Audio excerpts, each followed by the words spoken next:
What is the crack, lads? Welcome back to another player pack review. Today we're taking a look at the players of the week, and we have got some... Yeah, look, this is a mixed bag, lads. I don't think that this is probably the best player of the week selection that they've had. I think it's one of the weakest. Now, there is a couple of gems in here. Bellingham with track back, obviously, as highlighted there. You've also got Griezmann and Giroud.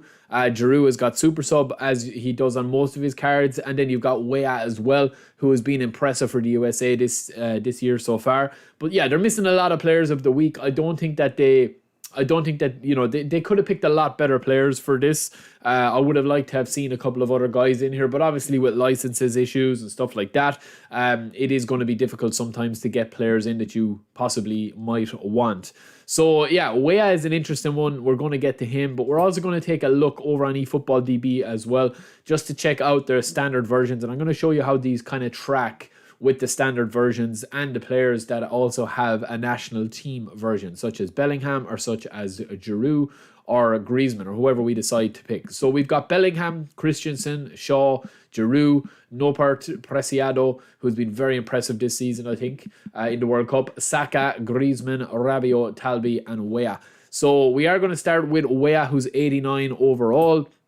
He's down as a right winger, but I would actually probably play him as a centre forward. His finishing at 79 and dribbling at 80 is just good enough, right? Anything over 75 dribbling is okay, but anything over 78 is going to give you that extra little bit of pace when you are shooting the ball, extra little pace on the ball.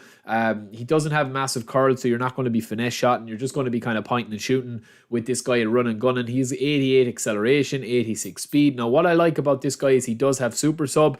He doesn't have unwavering form, which is a pity because everyone's on C form this week. You kind of need that until Thursday. But the rest of his player skills are okay. First time shot. He doesn't have any passing skills, which sometimes when you've got a player with low passing ability, you need to have one or two passing player skills, but he doesn't have them apart from a lot of dribbling skills. But yeah, as a winger, I wouldn't really use him. His dribbling at 80 isn't enough to beat players like consistently with doing tricks and stuff. But yeah, as an option to come on, I think in the second half as a super sub, he definitely is worth a punt. Now, if we actually go over to eFootballDB.com and we take a look at his regular version here, you can see that you can kind of get the standard version for fairly good kind of comparison here. You've got the 80 offensive awareness, you've got the 77 finishing, you've got 80 dribbling, you've got 86 speed and 88 acceleration.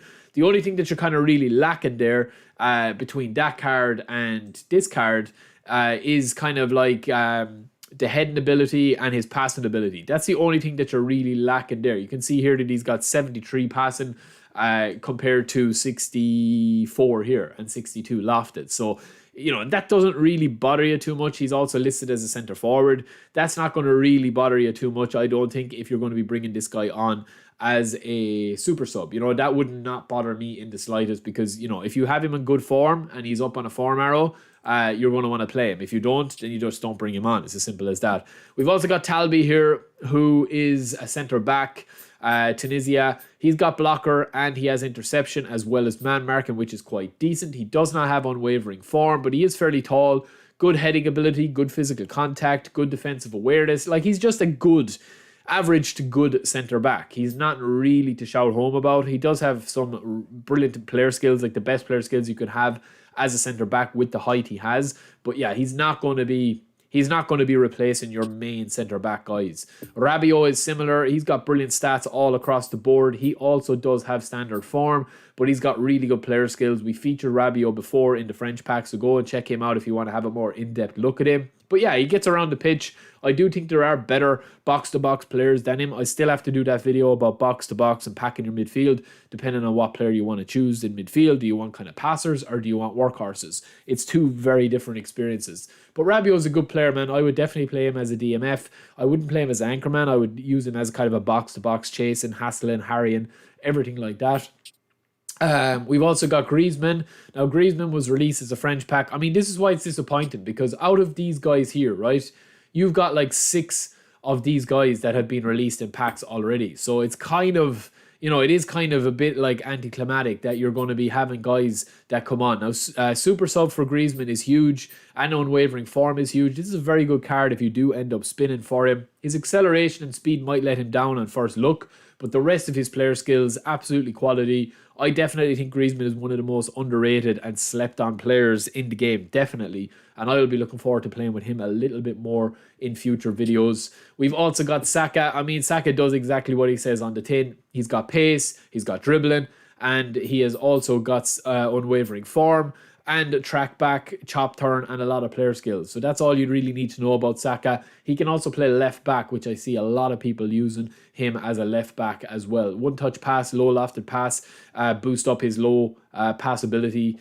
So that 77 isn't really an issue, and that's what I was talking about earlier in the video. We also have Preciado. He's got very nice stats. I would like to see his tackling and aggression a little bit more, because every match, you know, I've seen of him playing so far, he's an absolute beast, man. He's a demon around the pitch. Really, really impressed with him in the World Cup.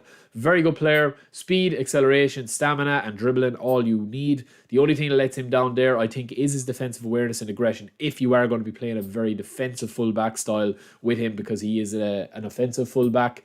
Noppert, obviously, the Netherlands keeper. He's a massive giant of a man. He doesn't have any player skills apart from high punt, but he does have unwavering form.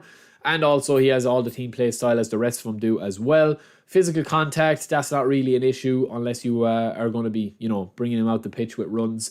But the goalkeeper reflex is just a little bit too low in my opinion, that if you do spin him, I don't think he's worth playing. Giroud, we will take a look at Giroud over on eFootball DB as well in a second. His standard card. Yeah, fairly decent card. I mean, you've got head 93, you've got 92 jump, and you have 90 physical contact, which is fairly decent. His speed obviously is the biggest detraction here from this card, but everything else is fairly decent with the 84 finishing. Now, look what I was saying, lads, right? This is his standard card for Giroud, 51,000 GP.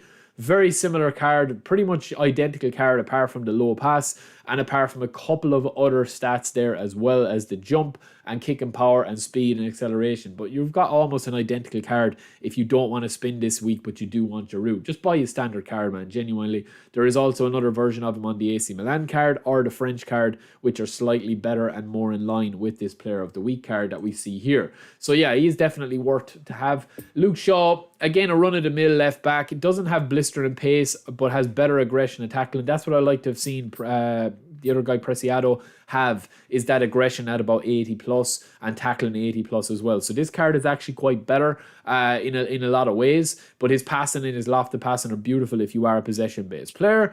And then we've got Christensen and Bellingham last, who are probably two of the best players on this. I mean, Christensen is a player that I haven't really looked at. He has got that build-up play style, right? Tight possession and low pass are very important if you are a centre back now playing, you know, 3 at the back or 5 at the back, 4 at the back. It doesn't matter. You need to have ball playing centre backs, at least one.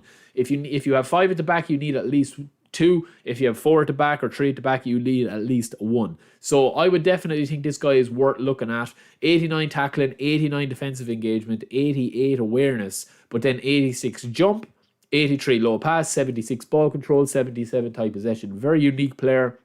He doesn't have blocker, but he does have interception, and he's quite tall. So he definitely is worth a spin, I think, in my opinion. And he's probably the pick of it with Bellingham. Bellingham is a very interesting card. He's got track back, so you can play him as an AMF if you wanted to do so. And you can play him kind of anywhere on the pitch. He's got unwavering form, interception. He's got double touch. He's got heading, rising shot, one touch pass. So he's got dribbling, passing, and defensive player skills, which is the ultimate what you need if you are looking for a box-to-box. Like if you're looking for a Goretzka, a Bellingham, a Camavinga, a Tchouaméni, any of those players that you wanted to be kind of meta or dominant. And he's got brilliant stats across the board. Now, if we take a look at Bellingham's card over on eFootball DB, we'll see the English card is practically identical. So this is the England pack, 32 levels, and you can train him up whatever way you want. You can actually train him better than this card for the player of the week. But he doesn't have track back, and he has a different player skills kind of selection. And then his regular card is for under 100,000 GP, 91 centimeters, 91 CMF, 41 levels. So there's a lot of training to go in with him. But again, you get a very, very good card in that as well. Like you've got identical defense stats to the player of the week in the England card. You've got identical speed and acceleration. But the rest of the stats are just slightly lower. So that is it for me, lads. Another player of the week.